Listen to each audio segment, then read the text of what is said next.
Dear students, I hope आप सब अच्छे होंगे।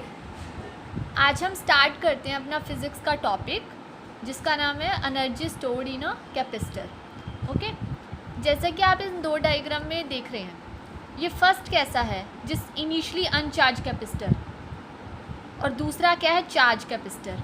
देखिए कैसे, सपोज मैंने ये क्या है, इस कैपेसिटर को एक बैटरी से जोड़ा हुआ है, ठीक है, और मैंने ये सर्किट ओपन कर रखा है, मतलब मैंने ये कैपेसिटर फुली एम्प्टी लिया है, ये चार्ज नहीं है, मतलब इनकी प्लेट्स पे कितना चार्ज है, ज़ीरो इनिशियली। अभी मैं इसको चार्ज करूँगी बट अभी इनिशियली ये क्या है, अनचार्ज है, ठीक है। अब सपोज इसके बाद मैंने धीरे धीरे इसको चार्ज देना शुरू किया।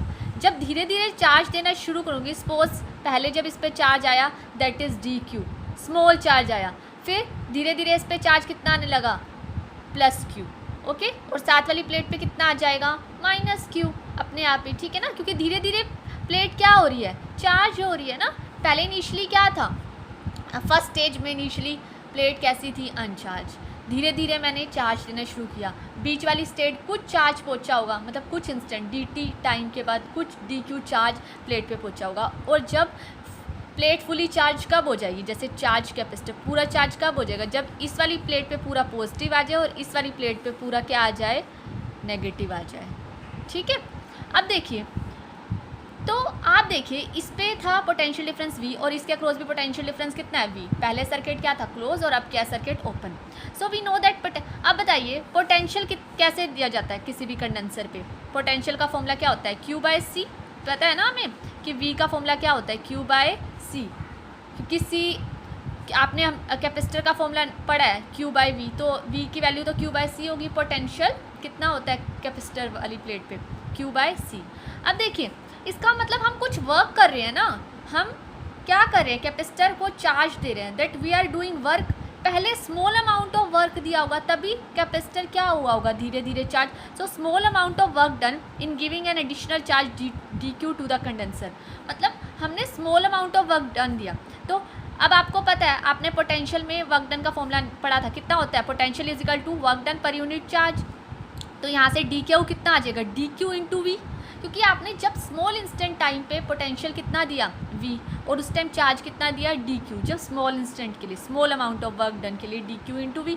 अब टोटल वर्क डन के लिए क्या हो जाएगा, W क्या है हमारे पास, Q into DQ into V। Integration कर देंगे ना हम टोटल वर्क डन के लिए, टोटल वर्क डन के लिए क्या करते हैं, इंटीग्रेशन।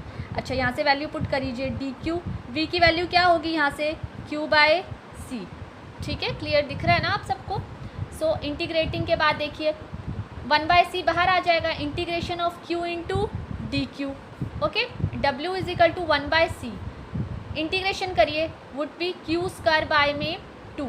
अगर मान लीजिए पहले ये Q था और आफ्टर चार्जिंग इसकी फाइनल पोजीशन आ गई Q, तो integrating from 0 to Q, 0 to Q, मैंने वैल्यू पुट की 0 to Q, W is equal to 1/C, Q² minus का 0, तो हमारे पास W कितना आ गया, Q²/2, ठीक है। This is your work done in energy stored in a capacitor. ये आपका energy stored in a capacitor होता है, कितना, 1/C Q² 2, ओके। अब देखिए आपको एक चीज़ और पता है कि फॉर्मूला क्या होता है हमारे पास, Q is equal to CV, capacitor का फॉर्मूला पता है ना, Q/V, या हम कह सकते हैं Q is equal to CV। तो हमें अगर मान लीजिए हमारे पास न्यूमेरिकल में हमें निकालना हो energy stored in a capacitor, okay, energy stored निकालनी हो तो हमें Q दिया हो, C दिया हो, और अगर ऐसा ना करके हमें V और C दे दिया हो तो हम कैसे निकालेंगे वर्क डन। तो आप क्या करोगे, U कैसे निकालोगे, हाफ, ठीक है, इस वैल्यू में पुट कर दो, हाँ, हाफ इंटू Q² की वैल्यू हो जाएगी C² V² अपॉन में, ये यहाँ पर हमारे पास क्या है, C, तो एक C से C कैंसिल, तो इट वुड बी कितना आ जाएगा, हाफ CV²।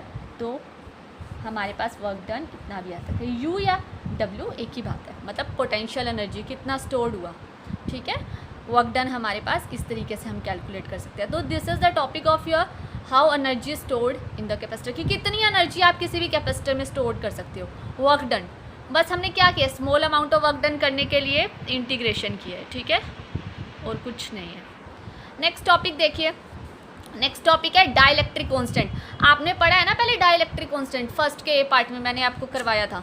क्या होता है जब हमारे पास दो चार्जेस कैसे हों, मतलब दो चार्जेस सेपरेटेड हो सम डिस्टेंस से, और बीच में अगर क्या हो, एयर या वैक्यूम हो, तो एफ नोट कितना होता है 1/4 pi epsilon naught Q1 Q2 by में आर स्क्वायर, और अगर मीडियम में रखे हो तो 1/4 pi epsilon Q1 Q2 by r square. और जब हम डिवाइड कर देते हैं तो इस एप्सिलॉन आर को क्या बोलते हैं हम, relative permittivity of a free space.